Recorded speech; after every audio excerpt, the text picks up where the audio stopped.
pinakamatalino sa atin. I-define mo nga sa kanila yung queer baiting. What does queer baiting mean? In layman's term po, ang queer baiting ay paggamit ng queer community for your own advantage, for your own good, without the authentic intention of helping the community. So, parang dumidikit Yung sa charot-charot na Charot-charot. pagiging malapit mo. Kumbaga, ginagamit mo yung mga bakla.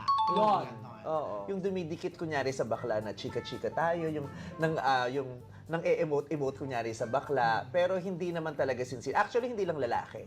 Kahit mga babae. Minsan nga yung may mga beauty queens na ako na yung kung makachika, mga advocacy tungkol sa Ay! mga LGBT mga equality channel, parang gamit na gamit yung yung linyahang ganyan for advocacy, di ba? Pero pag may mga ganap o mga ganap na may kinalaman ng community mo, wala ka namang maririnig tungkol sa kanila.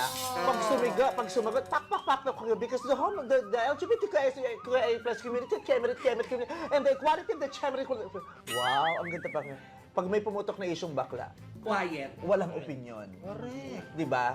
Makikita ka ba sa rally, 'di ba? Yung gano'n, beauty queen, pupunta ka sa Senado, sa Kongreso, yung gano'n, uy, ses.